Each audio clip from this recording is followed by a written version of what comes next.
Tunasoma kitabu cha Kutoka sura ya kwanza mstari kuanzia wa 15 hadi wa 21. Neno la Mungu linasema hivi: Kisha mfalme wa Misri akasema na wazalisha wa Waebrania, mmoja jina lake aliitwa Shifra na wa pili jina lake aliitwa Pua. Akasema, wakati mwazalishapo wanawake wa Kiebrania na kuwaona wakatika kuzaa, ikiwa ni mtoto mwanamume, basi muweni; bali ikiwa ni mtoto mwanamke, na aishi. Lakini wale wazalisha walikuwa wakimcha Mungu, wasifanye kama walivyoamuliwa na huyo mfalme wa Misri, lakini wakawahifadhi hai wale wanaume. Basi mfalme wa Misri akawaita wale wazalisha na kuwauliza, kwa nini kufanya jambo hili na kuwahifadhi watoto waume wawe hai? Wazalisha wakamwambia Farao, ni kwa sababu hao wanawake wa Kiebrania si kama wanawake wa Kimisri, kwa kuwa ni hodari hao, nao huzaa kabla mzalisha hajapata kuwafikiria. Basi Mungu akawatendea mema wale wazalisha, na hao watu wakaongezeka sana, wakaendelea na kuzidi kuwa na nguvu nyingi. Ilikuwa kwa sababu wale walikuwa wakimcha Mungu, akawasimamishia nyumba. Bwana Yesu asifiwe. Neema na iwe kwako na amani na rehema zitokazo kwa Mungu Baba yetu na kwa Bwana wetu Yesu Kristo, mwili na damu ya Yesu Kristo, tumaini letu na imani yetu. Hekima bado anapaza sauti kwako, wewe uliyemcha Mungu, wewe unayempenda Mungu na Yesu Kristo Bwana wetu, wewe ambaye ni mwanafunzi wa Yesu Kristo. Unaposikia neno hili ambalo Roho anayaambia makanisa pamoja na wewe ndiye kanisa, basi chukua hatua kwa uzima wa roho yako. Mungu akufurahie siku zote. Haupotezi muda kusikia neno la Mungu, bali unaujenga uzima wako wa milele.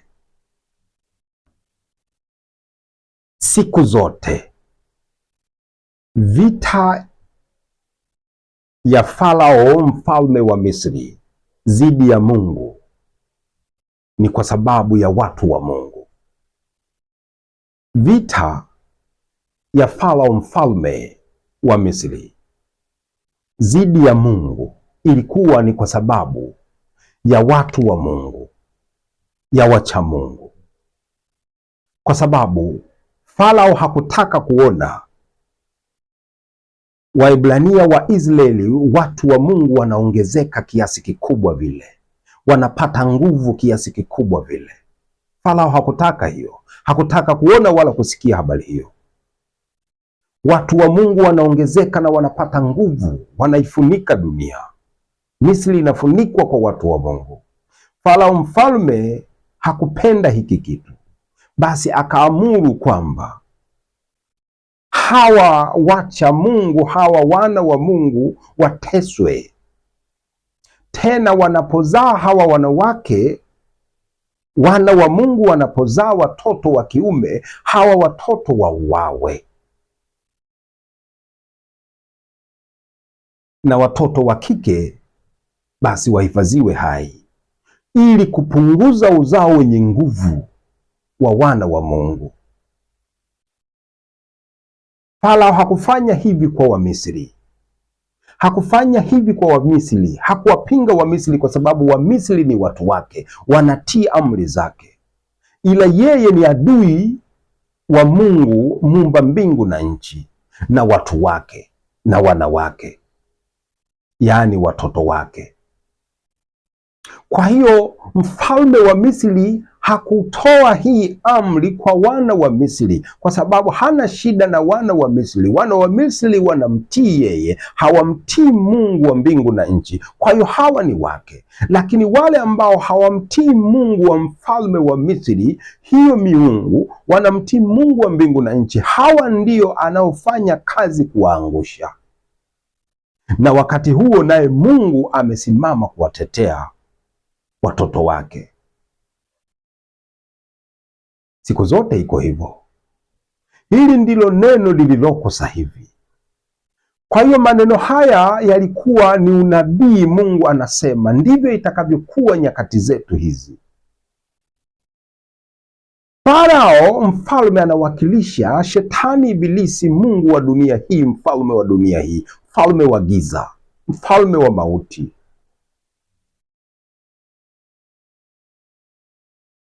Na hawa Israeli wanawakilisha kanisa, kanisa la Bwana wetu Yesu Kristo. Kwa hiyo hawa Wakristo ndio wanaopata tabu ulimwenguni leo,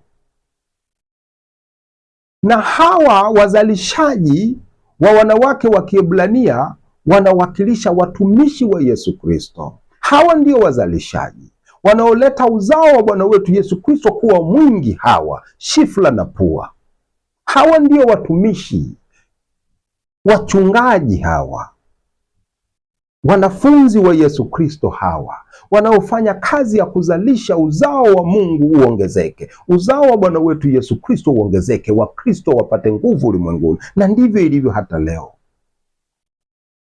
Wakristo wanapoongezeka ulimwenguni, wanapokuwa wanapata nguvu kuliko kundi lingine lolote lile, basi mpinga Kristo anaghadhibika. Mpinga Kristo anainua watumishi wake ulimwenguni kote kupinga wana wa Mungu, kupinga kanisa la Yesu Kristo.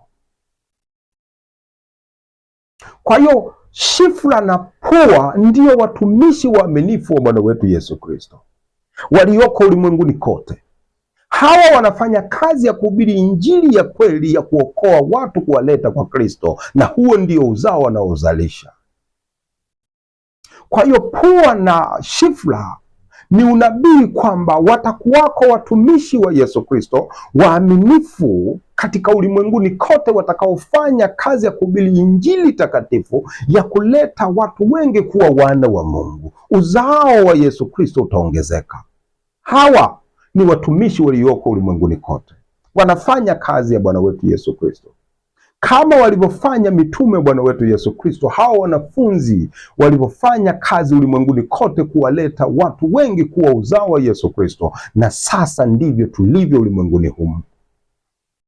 Tunahubiri injili ya kweli, tunahubiri mwili na damu ya Yesu Kristo, ili kila mtu aaminie katika damu ya Yesu Kristo na mwili wa Yesu Kristo awe mwana wa Mungu. Na huo ndio uzao tunaoleta kwa Bwana wetu Yesu Kristo na kwa Mungu wetu muumba mbingu na nchi. Lakini tunapata changamoto nyingi kwa sababu mpinga Kristo hataki kuona neno hilo. Farao wa roho ambaye shetani ibilisi hataki kuona kwamba Wakristo wanaongezeka.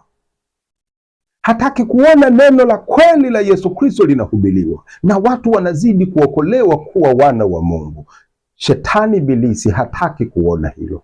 Kwa hiyo ameinua watumishi wake ulimwenguni katika sekta nyingi nyingi kuwapinga watumishi wa Yesu Kristo, hawa wazalisha wa wana wa Mungu. Anawapinga. Anataka tuue watoto wanaume. Anataka tuwaue hawa ndugu wa Yesu Kristo, tuwaue.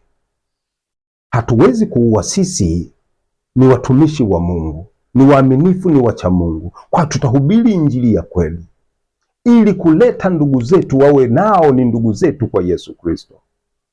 Hatuwezi kufanya kinyume, ingawa wengine wamekwisha kukengeuka.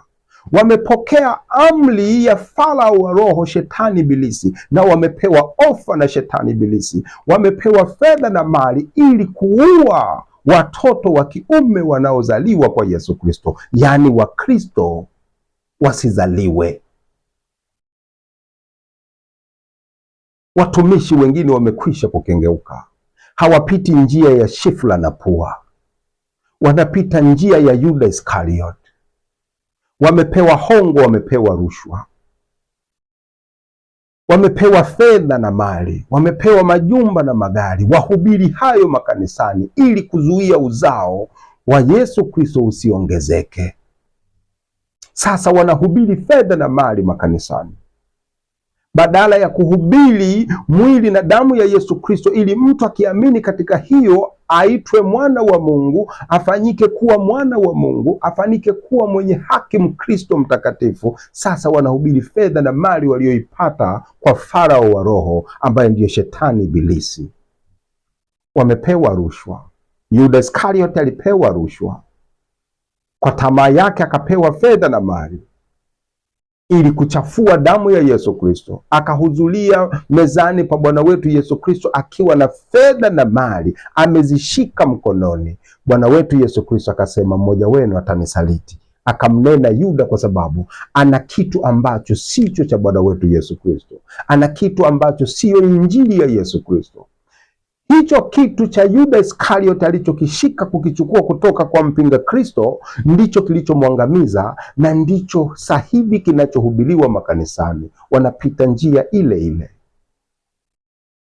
Kwa hiyo shetani ibilisi mpinga Kristo anagawa hongo, anagawa rushwa ili watu wamwache Kristo, waache damu ya Yesu Kristo. Sasa wahubiri pesa, na wao wanakusanya pesa zaidi majumbani mwao, wanazuia uzao wa Kristo usiongezeke.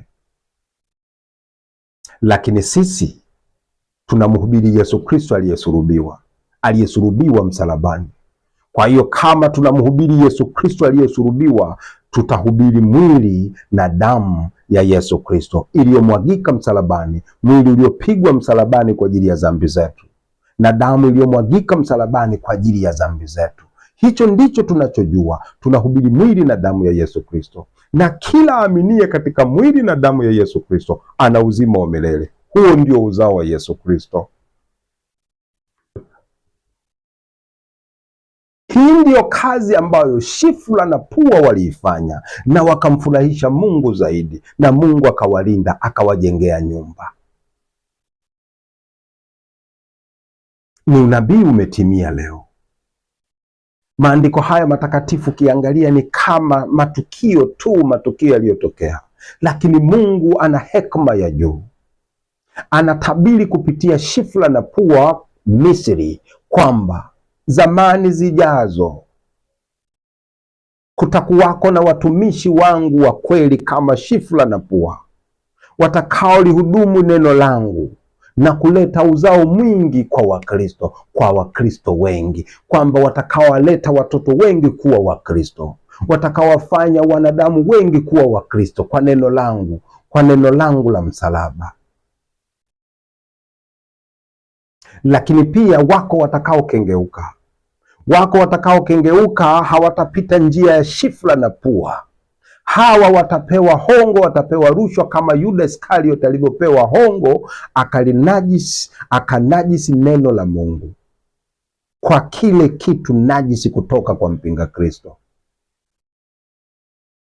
Akapewa fedha ili ihubiriwe fedha madhabahuni, akafa. Ndivyo watakavyokufa wengi. Watumishi wengi watahukumiwa. Sasa wanahubiri fedha na mali, wanatafuta utukufu duniani, wanajaza matumbo yao. Mungu wao amekuwa matumbo yao. Fedha ndiyo imekuwa kila kitu kwao. Hawawezi tena kuhubiri Injili. Mfalme wa Misri, Farao, alipoaona watu hawa wanazidi kuzalisha watoto wa kiume na kuwaacha hai, wakaitwa. Kwa nini mnafanya hivi? Kwa nini mnavunja amri yangu? Nimesema watoto wa kiume wote wauawe. Nini mnahifadhi hai? Wakasema, mfalme, hawa wanawake wa Kiebrania sio kama hawa wanawake wa Misri. Hawa ni hodari, hawa wanawake wa watu wa Mungu, hawa ni hodari.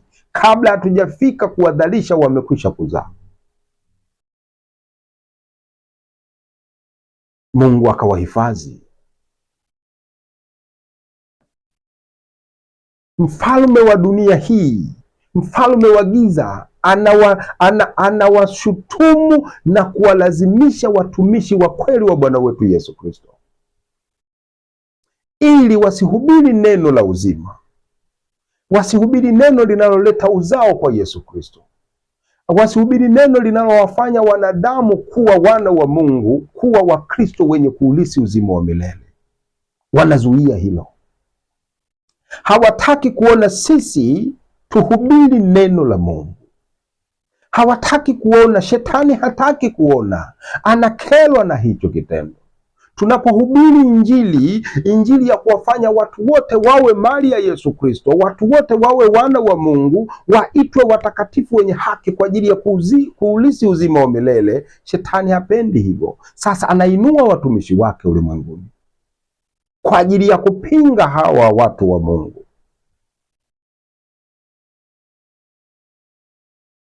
Anatumia mbinu nyingi sana. Wakati mwingine watumishi wanapata dhiki sana, wanapata mateso ulimwenguni. Hiyo yote ni kumzuia Shifra na Pua asifanye kama Mungu anavyotaka, kuwadhalisha wana wa Mungu ili uzao wa Kristo uongezeke. Lakini Shifra na Pua walichagua kumcha Mungu. Ndivyo na sisi tunavyofanya. Tumechagua kumcha Mungu zaidi kuliko fedha na mali. Tumechagua kumtii Bwana wetu Yesu Kristo kuliko biashara ya fedha na mali. Kuna faida gani nikipata ulimwengu wote na fedha na mali zote za dunia hii, majumba na magari, nikapata vyote alafu nikaukosa uzima wa milele? Faida iko wapi? Mwanadamu, usiwe mpumbavu kiasi hiki. Wako watu waliomiliki fedha na mali, wako watu waliomiliki dunia hii. Wako wapi? Dunia wameiacha na wao wameondoka. Wameondoka na nini? Hakuna kitu kitakachowaokoa. Kila kitu walichokimiliki hakiwezi kuwaokoa. Mwisho wa siku watahudhuria kwa Bwana wetu Yesu Kristo kupata hukumu ya milele. Kama hawakumwamini Yesu Kristo katika damu yake, wana hasara ya milele, mauti ya milele, jehanamu ya moto. Kuna faida gani? Hata nikipata majumba 1000 na maelfu, 10,000 na maelfu 10, 10,000 mara 10,000, kuna faida gani? Nitalala kwenye chumba kimoja. Hayo mavyumba yote analala nani? Hata kama nikimiliki pesa nyingi, kuna faida gani? Roho yangu haina uzima wa milele. Bwana wetu Yesu Kristo anasema hivi: itamfaidia nini mtu akiupata ulimwengu wote na fedha zote na mali zote na majumba yote na dhahabu zote? Ukizipata hizo, kuna faida gani kama huna uzima wa milele? Yuda Iskariot alipochukua fedha kwa mpinga Kristo kuchafua damu ya Yesu Kristo, kulinajisi neno la Yesu Kristo, neno la uzima, hiyo pesa hata kufanyia chochote aliiacha, aliitupa hiyo fedha. Haikumwokoa, akaangamia, akafa. Fedha itakusaidia nini? Fedha ndiyo mtego mbaya wa kuwaingiza watu kuwa wapinga Kristo, kuwa waasi na wasaliti. Tumepewa mwili na damu ya Yesu Kristo, tuhubiri hiyo ili tuwafanye watu kuwa wana wa Mungu. Kwa hiyo mambo ya fedha siyo yetu. Hatupokei rushwa. Rushwa ilimuua Yuda Iskariot. Hatuwezi kuchukua rushwa. Wengi wamechagua kuhubiri fedha na mali. Wengi wamechagua kuhubiri majumba na magari. Wengi wanahubiri uchumi, wanahubiri ujasiriamali kwenye makanisa, madhabahuni kwao, wanahubiri majumba na magari. Ni haibu tupu. Alafu unajiita mtumishi wa Mungu. Unazalisha nini humo? Katika hiyo nyumba uliyoijenga unaita kanisa, unazalisha nini? Unazalisha fedha na mali kila siku, unazalisha utajiri baada ya kuwafanya watu wawe wana wa Mungu, watu wamtii Mungu katika damu yake, wawe wana wa Mungu, wawe Wakristo watakatifu wa kweli. Wewe unazalisha fedha. Baada ya kuzalisha uzao wa Yesu Kristo uongezeke, unajiongeza mwenyewe kwa kumiliki fedha na mali nyingi, unajiongeza nguvu ya dunia. Hasara kubwa unayo. Unafanya kazi gani? Na watu unaowaongoza wote wanapotea. Wewe mtu wa Mungu usipotee, usikubali hiyo. Mahubiri ya fedha na mali ni mauti. Mahubiri ya majumba na magari ni mauti yako inahubiriwa, na ukilipokea hilo umepokea mauti. Hauzalishwi kuwa mwana wa Mungu, hapo unazalishwa kuwa mwana wa Ibilisi. Mauti utailisi pamoja na baba yako. Kwa nini uende kwa huyo Ibilisi? Hakukufia msalabani Ibilisi. Shetani hakukufia msalabani. Kwa nini umpende huyo? Shetani haonekani hivi hadharani, bali anatanguza fedha na mali ambayo wewe unaitamani. Sasa unahubiriwa fedha na mali, unahisi hiyo ndio Injili, unatamani fedha, unatamani majumba na magari. Kumbe usijue nyuma yake amekaa Ibilisi, anakuvuta kuzimu. Injili ya kweli, kama kweli unampenda Mungu, unamtaka Mungu, injili ya kweli ni mwili na damu ya Yesu Kristo. Hausomi maandiko, hausomi maandiko. Tumetakaswa kwa mwili wa Yesu Kristo, haujui hili? Waebrania 10 mstari wa 10. Tumepata utakaso kwa kutolewa mwili wa Yesu Kristo mara moja, mwili uliosulubiwa msalabani kwa ajili ya dhambi yetu, ukatutakasa dhambi. Huo uamini, huo utegemee huo, usichanganye kitu kingine hapo ndani ya huo mwili wa Yesu Kristo. Usichanganye na kitu kingine cha dunia hiyo. Huo mwili ni mtakatifu wa juu, usichanganye na chochote. Kama ukiamini katika huo mwili wa Yesu Kristo, wewe ni mtakatifu na ndio mwana wa Mungu, uzao wa Yesu Kristo. Waebrania 10 mstari wa 10 unasema kwa habari ya mwili wa Yesu Kristo. Lakini Waebrania 10 hiyo mstari wa 19 unasema kwa habari ya damu ya Yesu Kristo, kwamba tunaingia mbinguni mahali patakatifu kwa damu ya Yesu Kristo. Haisemi pesa itatuingiza mbinguni.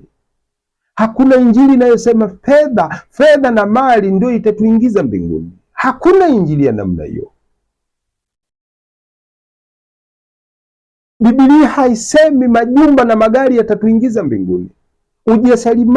Ujasiriamali na uchumi hautuingizi mbinguni. Ndugu yangu, wewe ni Mkristo unayempenda Kristo, ujue hilo.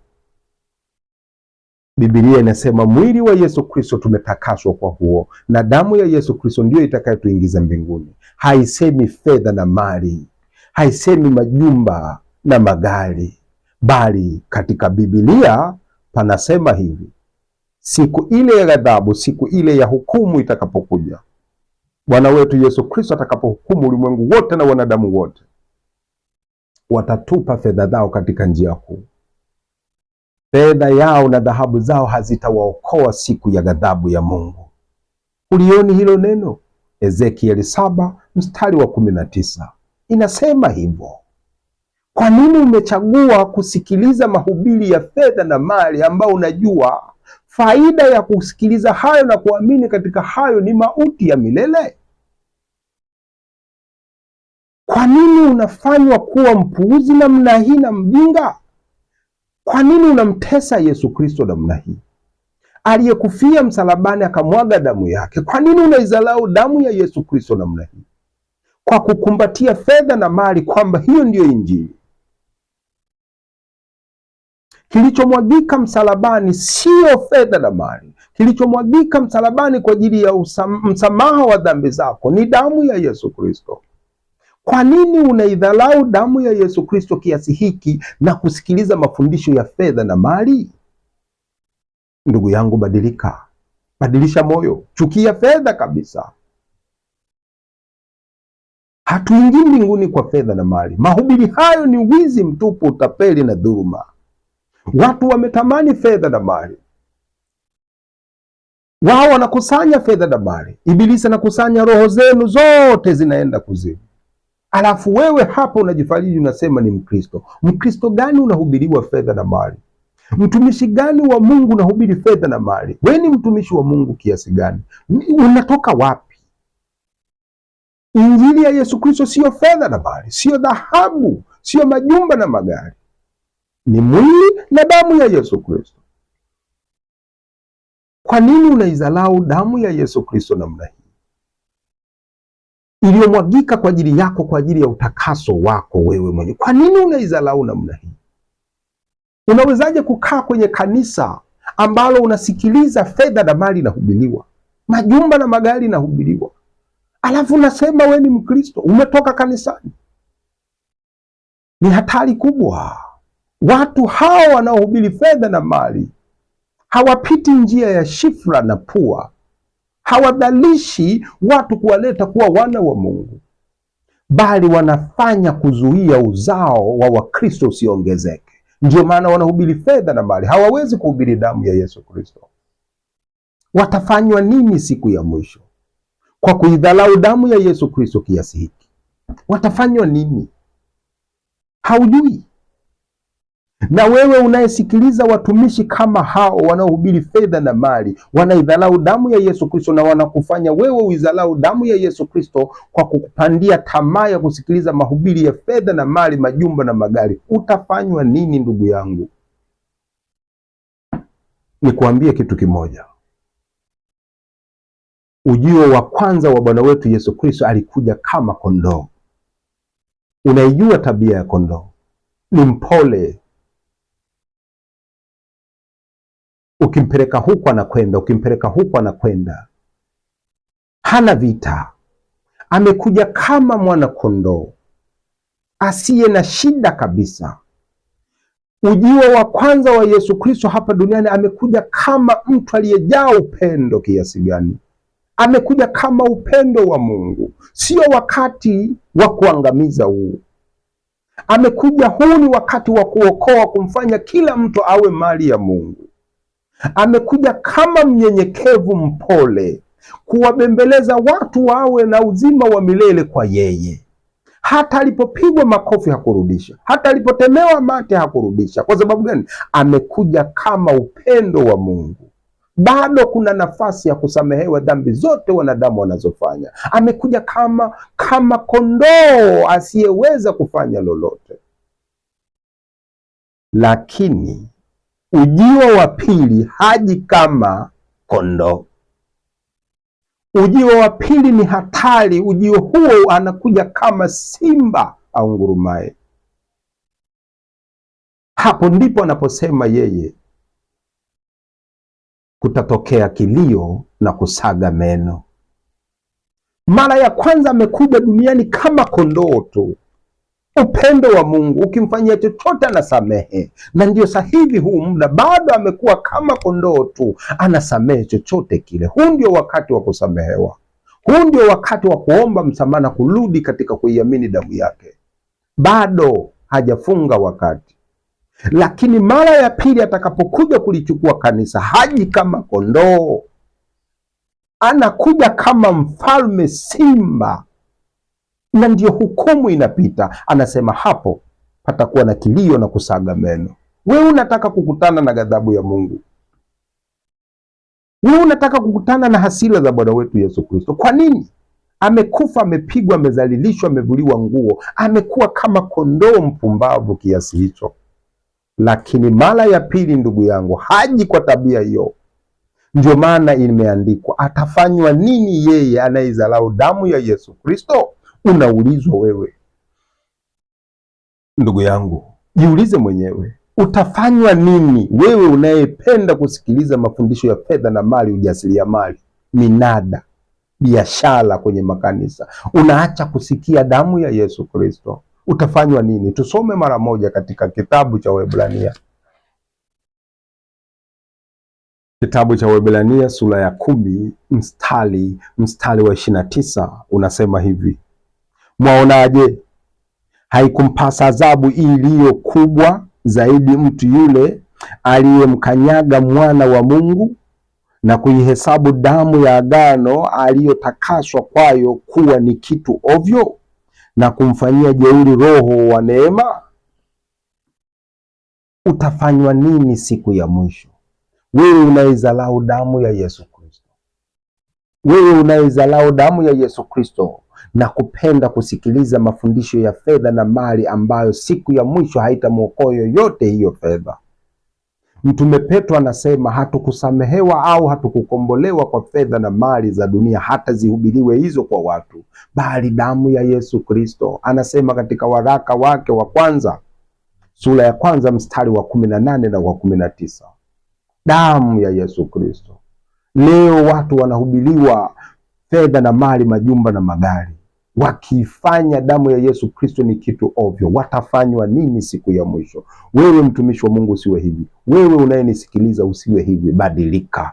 Acha mafundisho ya fedha na mali. Acha kusikiliza fedha na mali. Acha kuhubiri fedha na mali. Hubiri mwili na damu ya Yesu Kristo, ndio uzima wetu, na kwa kufanya hivi unahifadhi uzao wa Bwana wetu Yesu Kristo na kuuongeza uwe mwingi mwingi kama shifla na pua. Neema na iwe kwako, na amani na rehema zitokazo kwa Mungu Baba yetu na kwa Bwana wetu Yesu Kristo. Amen.